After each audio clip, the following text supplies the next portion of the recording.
Queridos hermanos y hermanas, buenas noches nuevamente.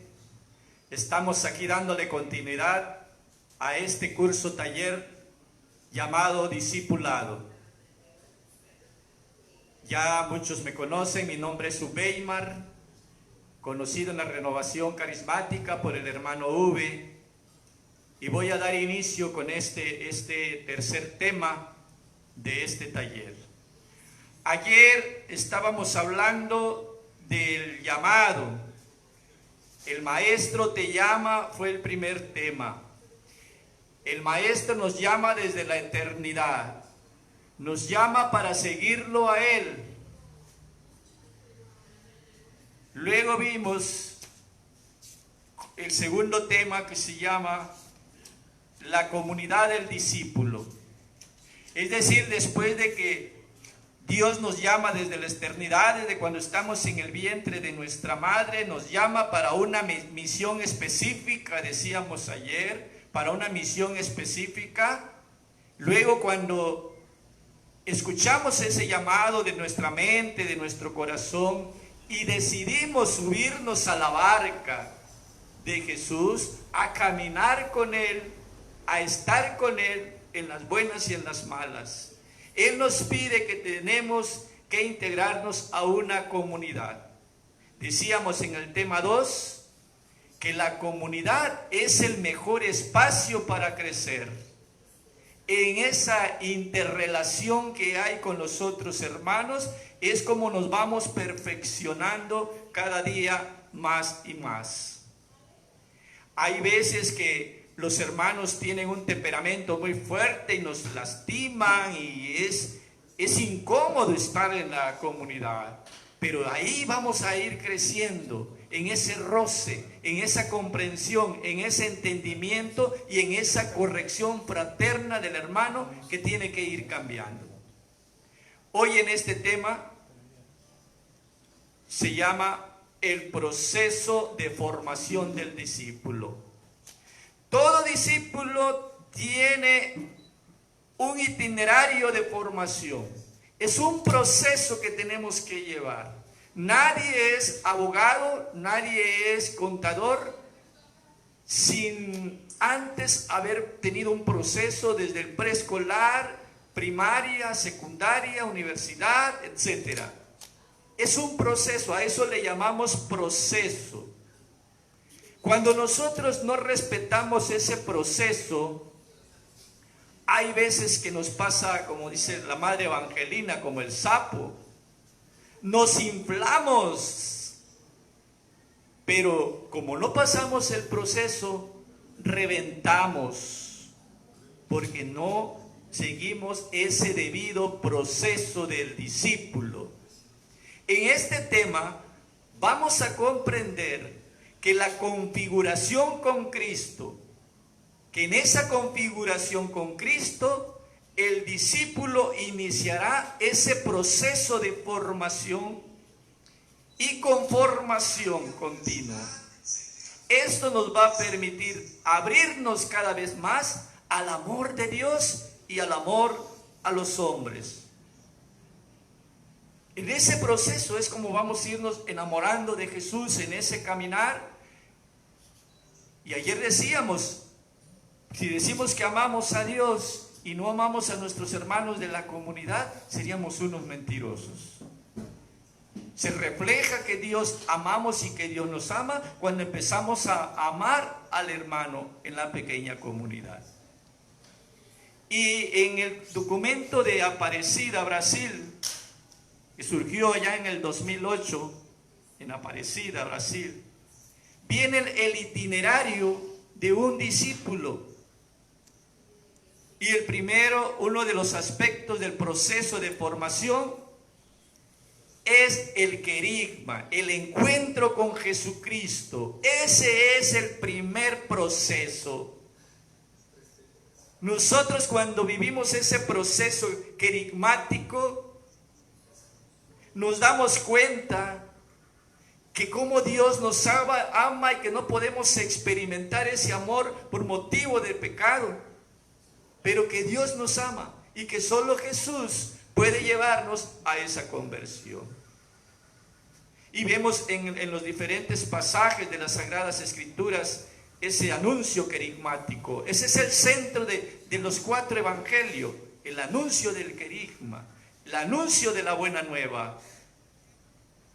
Y vemos ahí, por ejemplo, en San Marcos capítulo 10, versículo 46, el ciego de Jericó, llamado Bartimeo, que era ciego, que estaba al borde del camino, y que como Jesús al pasar, Bartimeo escucha que va pasando Jesús y no duda en decir: Hijo de David, ten compasión de mí.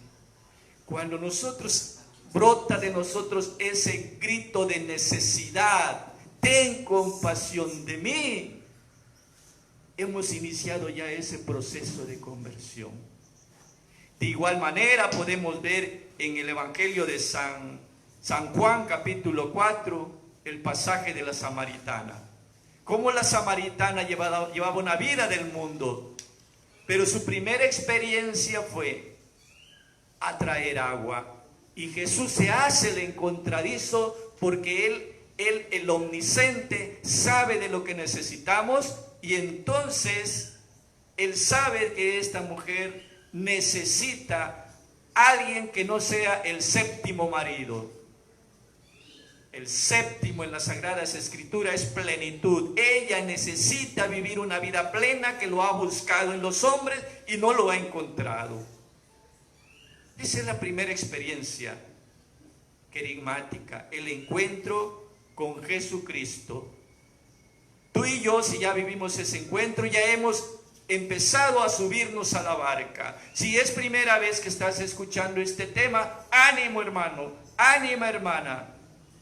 O si ya habías escuchado este querigma pero no te había caído el 20, que ya has empezado tu proceso para ser discípulo de Jesús, hoy el Señor te dice: súbete a la barca, ven conmigo.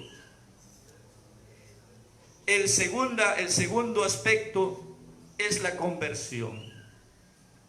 Esta conversión no es de la noche a la mañana. No es que fui a vivir mi encierro de 2 días, una noche y 2 días, y ya salgo convertido. Ojalá así fuera, querido hermano, querida hermana. No, es un proceso. A medida que vamos caminando, la conversión se va dando. Porque la conversión no es dejar un vicio, no es dejar un mal hábito, sino la conversión es irnos perfeccionando, irnos haciendo santos cada día. Y entonces es un proceso esa conversión. Ya dejaste un vicio, bendito Dios. Hay que dejar otros malos hábitos. Y empieza la conversión. Pero esa conversión que se le llama metanoia es un cambio de pensamientos y actitudes. Ese cambio de pensamiento tiene que ver que ahora soy una persona optimista, aún viviendo en la desgracia. Este cambio de pensamiento es que si yo llegaba 10 minutos, 15 minutos a mi trabajo o alguna responsabilidad social o religiosa, tengo que cambiar de pensamiento. Y ahora ya no llego 10 minutos tarde, sino que ahora yo llego 10 minutos antes de que empiece el evento. Es cambiar de pensamiento. Es cambiar de toda estructura humana. Es el segundo aspecto, la conversión. Y la conversión va a ser por toda la vida. No te desesperes, hermano. Si tu esposo, si tu esposa, si tu hijo ves que cae, tranquila, tranquilos. La conversión es lenta, pero nadie vuelve a ser el mismo después de haber escuchado la buena nueva, el querigma. Nadie. Queda sembrada esa semilla. Tercer aspecto es el discipulado. Se van dando cuenta, primero Dios te llama, luego te pide una conversión y luego ya entres en un proceso de discipulado que tienes que estar a los pies del maestro como ahorita lo estás. sentarse a los pies del maestro. San Lucas capítulo 10 versículo 42 nos habla de ese pasaje tan bonito de María y su hermana Marta. Las dos viven en la misma casa. Y no es, dice que María eligió la mejor parte, pero no quiere decir que el servicio de Marta no sirve. ¿Cómo no? Quiere decir acá el evangelista San Lucas que tanto el servicio es indispensable, pero también indispensable es sentarse a los pies del maestro. El padre Miguel Cardona decía, o dice su parroquia, ¿verdad?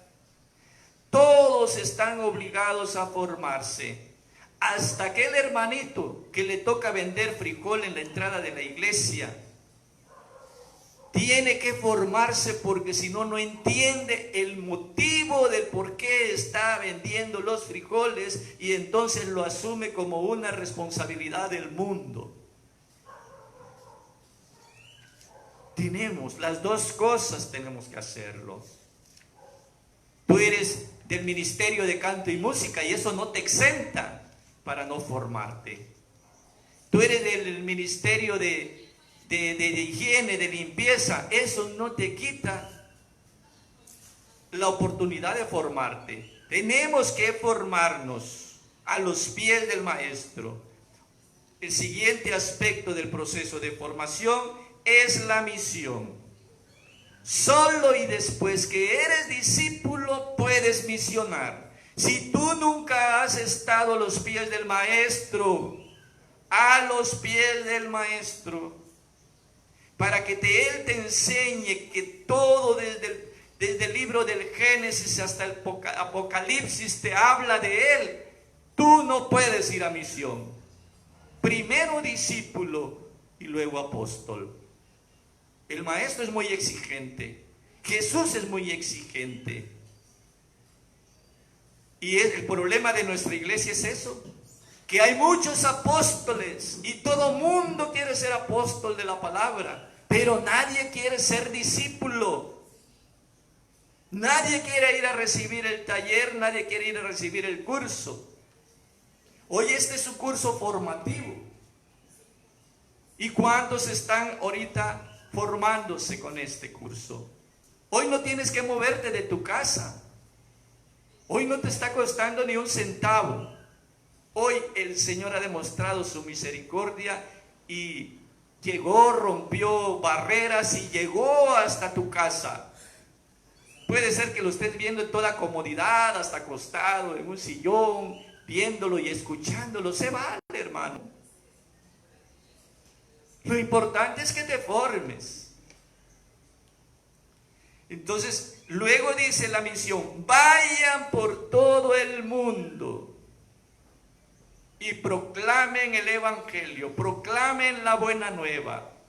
Un cristiano católico no es anunciador de desastres ni de desgracias, como los hermanos separados, que te andan proclamando el fin del mundo. Un cristiano católico, su anuncio es la buena nueva. Vayan por todo el mundo y yo estaré con ustedes hasta el fin del mundo. El siguiente aspecto es la comunión, que es la expresión máxima del amor de Dios. La comunión. Jesús se partió y se dio, se donó. Y es a eso que nos llama a nosotros como discípulos, a partirnos en el servicio, a partirnos y repartirnos. Porque si nada más nos partimos, tú estás allá sirviendo en la cocina, estás sirviendo acá como predicadora, estás sirviendo acá, estás en todo, te estás partiendo. Pero partirse y darse con los hermanos es entregarse con amor. que en las tres partes que tú te estás despedazando vean el reflejo de Cristo. Eso es la comunión. Común unión. Nosotros hacemos comunión con Cristo cuando comemos el pan. Hicimos comunión. Y de esa manera nos entrelazamos con Jesús, nosotros entramos en Jesús y Jesús entra en nosotros, y por lo tanto debemos reflejar el cuerpo de Cristo, debemos reflejar el rostro de Cristo. Si todavía eso no está pasando en ti, hay que preocuparse. ¿Qué está pasando? 4 dimensiones que integran el discipulado, o sea, 4 partes que tenemos que formarnos, porque el ser humano, nosotros, no somos solamente carne, ni somos solamente espíritu. Nosotros nos componemos, tenemos otras dimensiones, pues, y de las otras dimensiones tenemos que formarnos. Primera dimensión, va unido con la comunitaria. La dimensión humana. En esta dimensión humana decíamos ayer que no debemos olvidar que el ser humano nos hizo un poquito, somos un poquito inferior a los ángeles, porque no somos piedra para que nos agarren como objeto o para que tomemos como objeto al hermano. No somos plantas. La planta tiene vida y aún así lo cuidas, lo proteges, lo alimentas, pero es planta. Los animales, un poquito más de grado de perfección, los animales, igual, son animales. Pero el ser humano es el grado de perfección máximo dentro de los seres del planeta Tierra.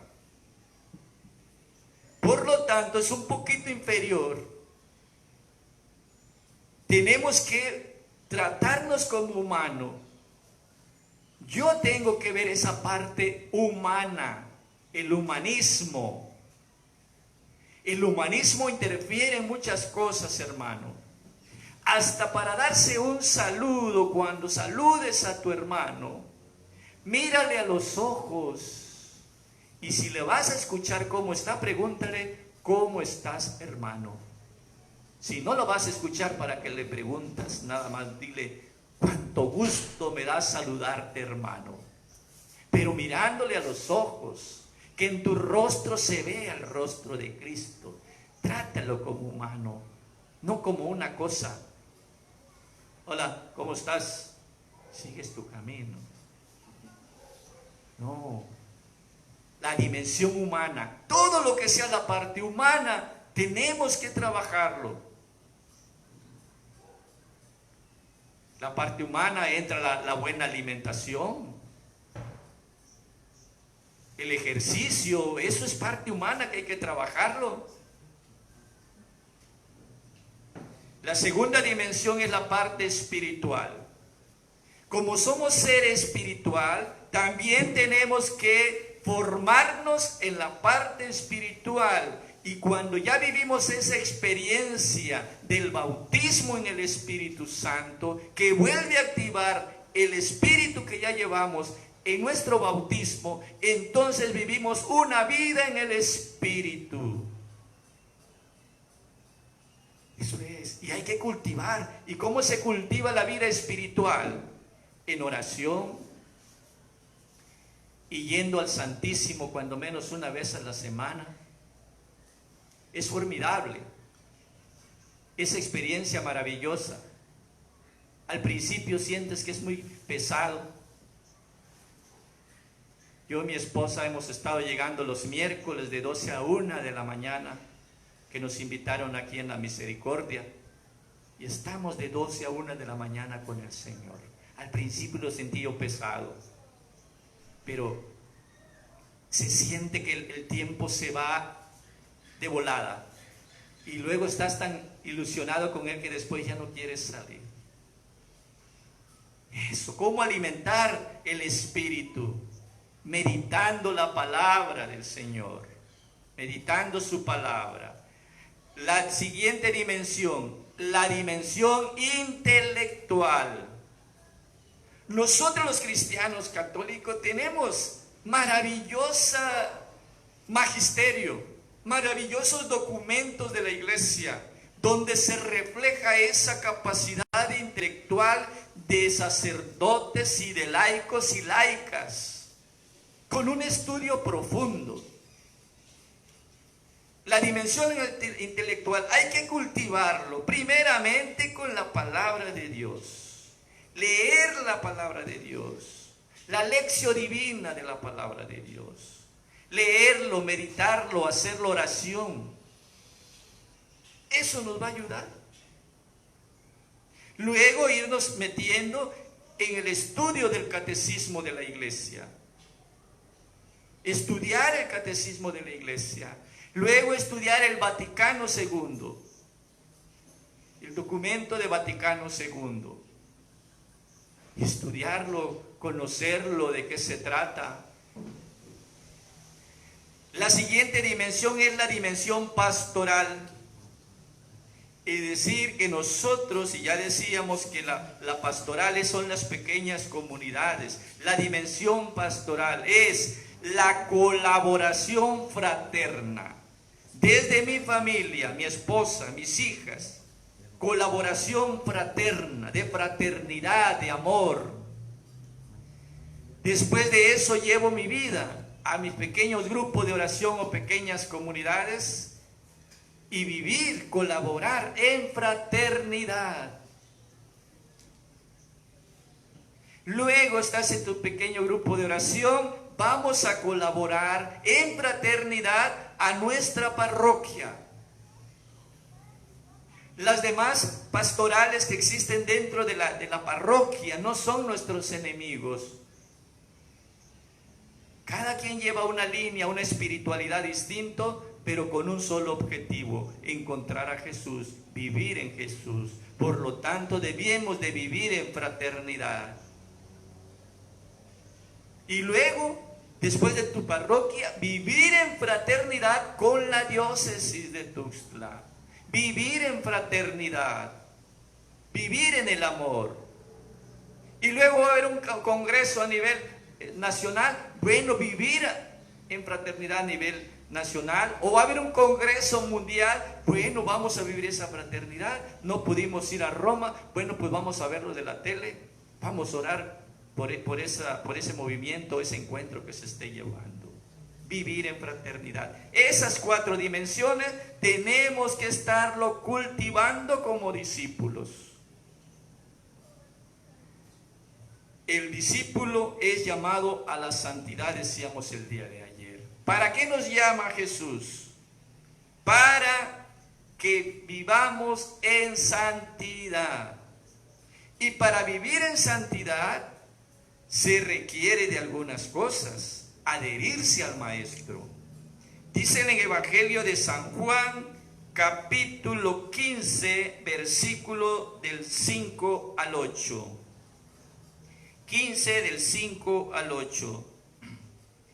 Yo soy la vid, ustedes son las ramas. El que permanece en mí y yo en él, ese da mucho fruto, porque separados de mí no pueden hacer nada.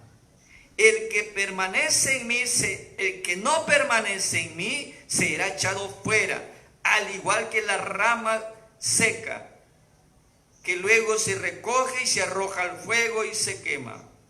Si permanecen en mí y en mis palabras permanecen en ustedes, pidan lo que quieran y se les concederá.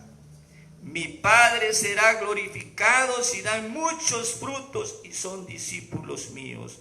Palabra del Señor. Estamos llamados a dar frutos. Cuando nosotros empezamos a dar fruto, dice Jesús que su Padre que está en los cielos, que también es nuestro Padre, lo glorificamos. Se siente gustoso cuando estamos dando fruto. Se siente triste cuando recorremos el camino nuevamente a la inversa, a la negatividad. Solamente adheridos a Él podemos dar fruto, dice Jesús. Él es la rama y nosotros los sarmientos. Sin Él no podemos hacer nada. Sin Él no podemos hacer nada. Adherirse al Maestro para poder vivir en santidad. Segundo, a los pies del Maestro. Ya decíamos. Luego dice revestirse y oler a Cristo. Dice San Pablo en la carta a los Romanos, capítulo 13, versículo 14, dice, revístanse de nuestro Señor Jesucristo. ¿Qué es revestirse, hermanos?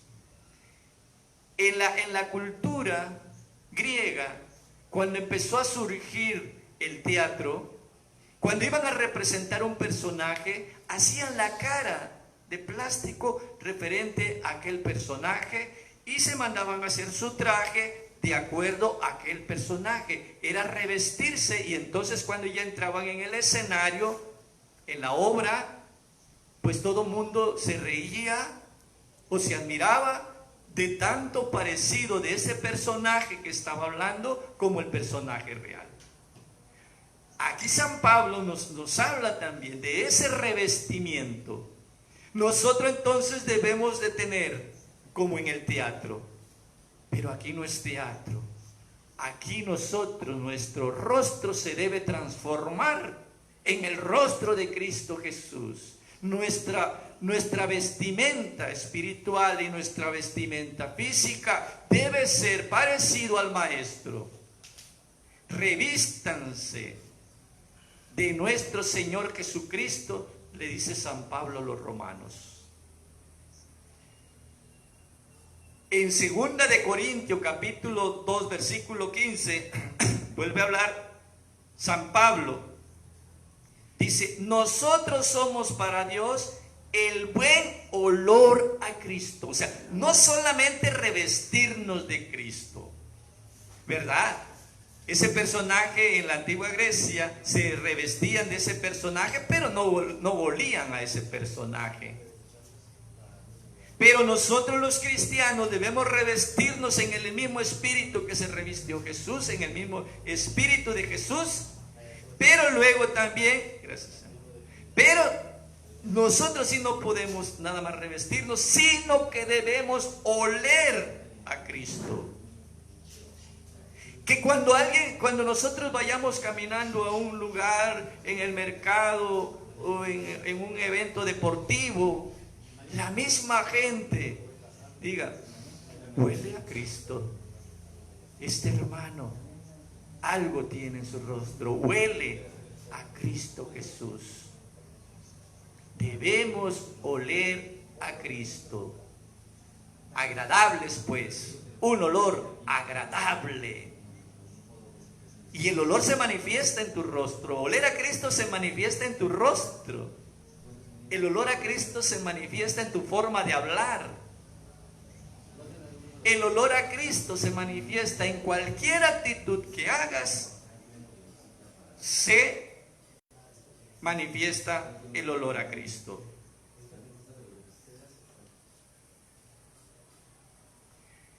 El discípulo, ¿cómo debe ser el discípulo entonces?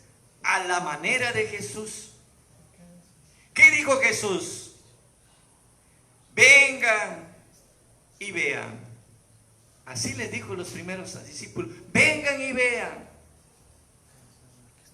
Nosotros de igual manera, cuando alguien nos pregunte acerca de nuestra conversión, nuestro cambio, y nos pregunte qué está, ven y lo verás. Vamos y vas a ver de dónde está cambiando mi vida. Ven y lo verás. Igual que el Maestro. Jesús decía, yo soy el camino, la verdad y la vida. Igual que el Maestro, que actuemos con la verdad, que seamos personas que fortalece la vida y no la muerte. Tenemos que ser como Jesús, a la manera de Jesús. Vengan y lo verán. Pero también Jesús tenía una vestimenta de humildad. Filipenses 3 del 7 al 10, humildad. San Pablo dice, todo lo que yo tengo, lo tengo por estiércol. Eso es hacerse humilde. Todo el conocimiento que tenía San Pablo lo considera estiércol ante la sabiduría de Dios. Eso es la humildad. Yo no soy, todo lo que yo aprendí como maestro de profesión, como profesor, es estiércol ante el maravilloso conocimiento que Jesús me ha enseñado. Ser humildes. Yo les voy a pedir que oren por mí para que nunca en mi persona exista la vanagloria, para que mi ego no se infle, que siempre sea humilde, que lo que yo comparto es lo que Jesús me ha enseñado por medio de otros hermanos. La humildad. Segunda, la obediencia. En Filipenses 2:8 dice, Jesús se humilló a sí mismo, haciéndose obediente hasta la muerte de cruz. Jesús sí fue obediente con su Padre. Él vino a cumplir lo que Dios Padre le había pedido. ¿Y cómo nos cuesta ser obedientes, hermanos? San Agustín dice, el que obedece no se equivoca. Dice San Agustín, nosotros debemos obedecer la jerarquía. Mi coordinador tengo que obedecerle.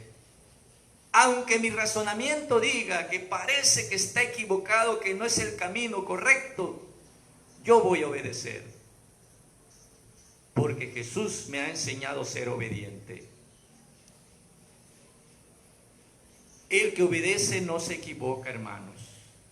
Hoy en la actualidad, nuestras autoridades jerárquicas en el mundo, presidente de la República, el secretario nacional de salud, nos dieron indicaciones y no obedecemos. Y no obedecemos.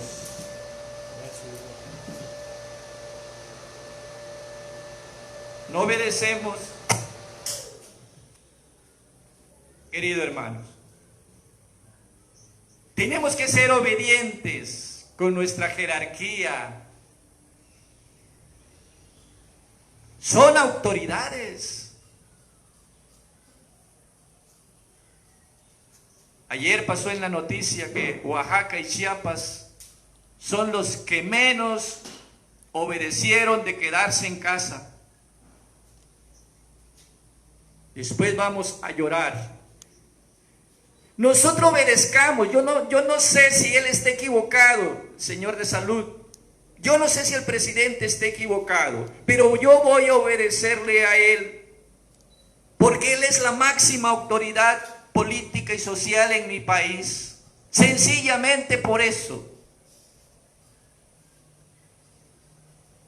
Ser cristiano es eso, hermano. Actuar en todos los ámbitos de la sociedad. Ya no digamos dentro de la iglesia. Yo creo que el hermano coordinador, el hermano Jaime, nos invitó a este curso.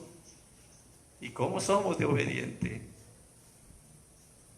Tenemos que ser obedientes.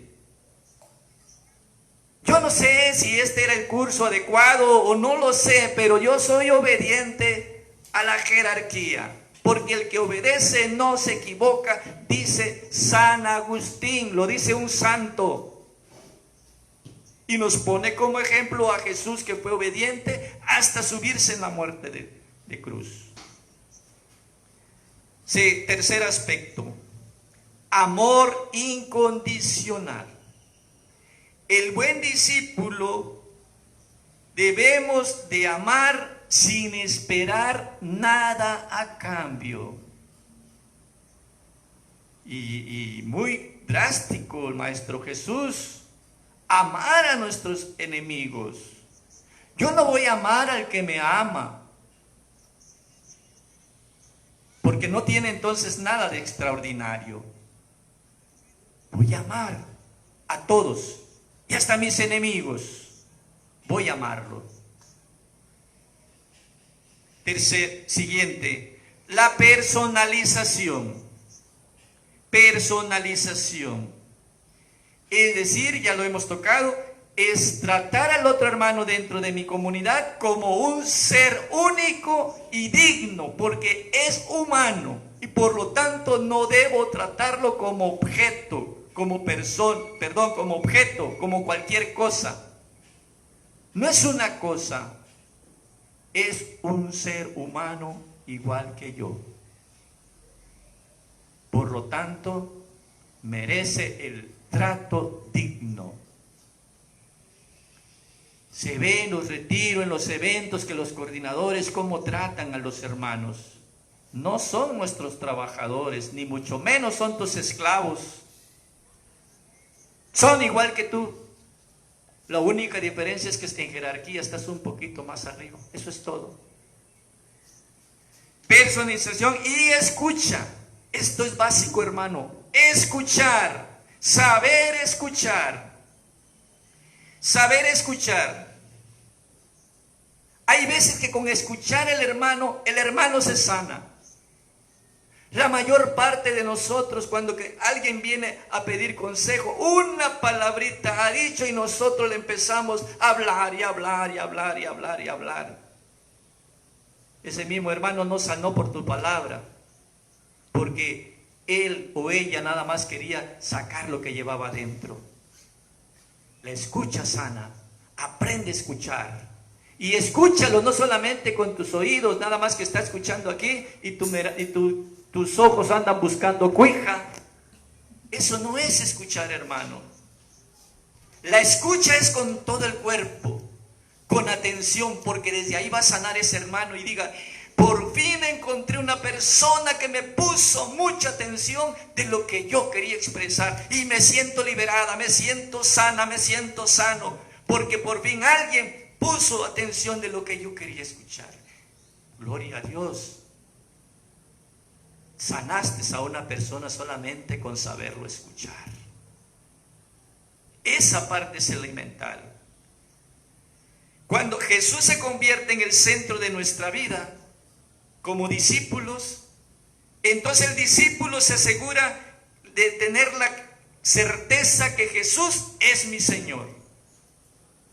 Si Jesús es mi Señor, entonces no te preocupes de lo que vendrá después. No te preocupes de tu propia conversión. Tú sigue caminando en la barca con Jesús y tu conversión va a llegar tarde o temprano. O la conversión de tu esposo, la conversión de tu esposa, o tu hijo. Tú no te preocupes de lo que vendrá después. ¿Será que va a cambiar? ¿Será que no va a cambiar? Eso no te preocupe. Si tienes trabajo, no te preocupes lo que vendrá después de esta pandemia. Si te van a correr de trabajo, si te van a volver a dar el sueldo, si te van a pagar el aguinaldo, deja eso en las manos de Jesús. Porque tú como discípulo confías en el amor misericordioso de Dios. Que no se preocupará el discípulo que cree en Jesús, no se preocupará por lo que puede perder.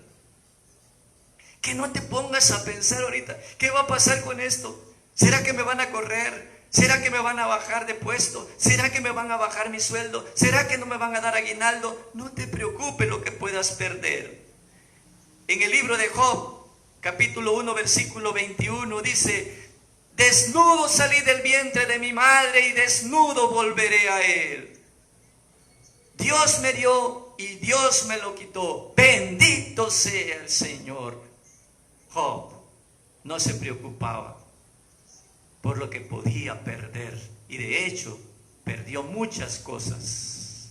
Pero él seguía diciendo, bendito sea el Señor.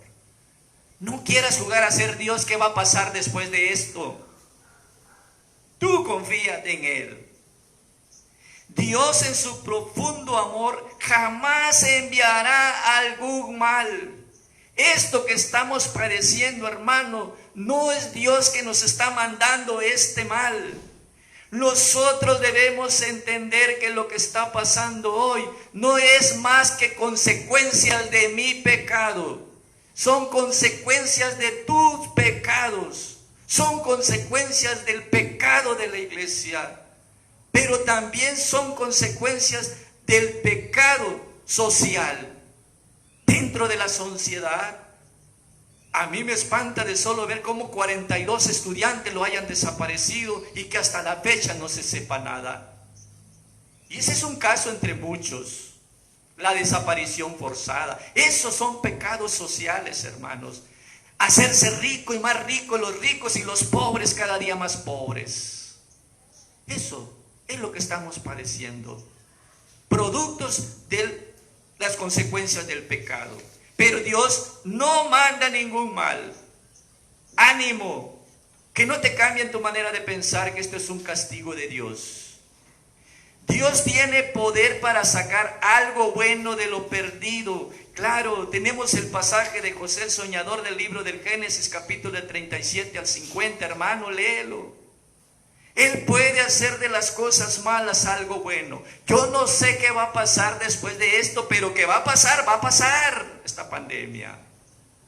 ¿Qué de bueno va a traer? Muchas cosas buenas. De hecho, ya se empezó a ver de que como el planeta se fue quitando la contaminación. Se empieza a escuchar que los países más pobres, más necesitados, se le va a perdonar la deuda que tienen con los países más poderosos. Algo está gestando el Señor. En ocasiones Dios permite que vivamos algún desierto. Claro, Dios está permitiendo que pasemos esto para darnos cuenta que estamos perdiendo la pista del camino, que nos estamos separando de Jesús, que nuestro país y todos los países del mundo se están separando cada día más de Dios, que en las escuelas ya no se hablan de Dios, que en las familias ya no se hablan de Dios, que en la sociedad ya no hay necesidad de ser varón y mujer, que la reproducción no tiene nada que ver. Es para darnos cuenta que estamos perdiendo la pista. Por último, hermano, Dios nos llama a la esperanza. Cristiano católico, discípulo de Jesús que no tiene esperanza, es un desesperanzado. Y un desesperanzado no es digno de llamarse discípulo de Jesús. La esperanza siempre existirá. El discípulo debe estar lleno de esperanza. Y en esa esperanza que existe debemos de luchar. Hacer lo que nos corresponde. Las autoridades nos dijeron estar en casa, eso me corresponde hacer. Hasta ahí me corresponde hacer. Luchar para poder hacerlo agradable la reunión con mi esposa y con mis hijos. Caminar sobre la turbulencia. Claro, vamos caminando en la turbulencia de este mar bravo que se está levantando las olas, pero llevamos ahí en la barca a Cristo que está dormido y que necesitamos levantarlo con nuestra oración y decirle: Maestro, esta turbulencia está moviéndose fuertemente. Esta canoa, esta barca, que es tu iglesia. Pide entonces, hermanos, pide con confianza que ya deje de pasar. Eso podemos hacer, orar todos, pedirle al Señor que cambie, que opaque estas olas de la pandemia. Que Dios te bendiga, querido hermano. Vamos a dejarlo en la oración final. Hoy nos toca 3 temas. Vamos a hacer un pequeño corte en este momento por cuestiones técnicas. Y no te despegues. Toma tu agüita, estírate un poquito y vamos a escuchar al hermano Claudio, que viene a compartirnos el siguiente tema, el cuarto tema.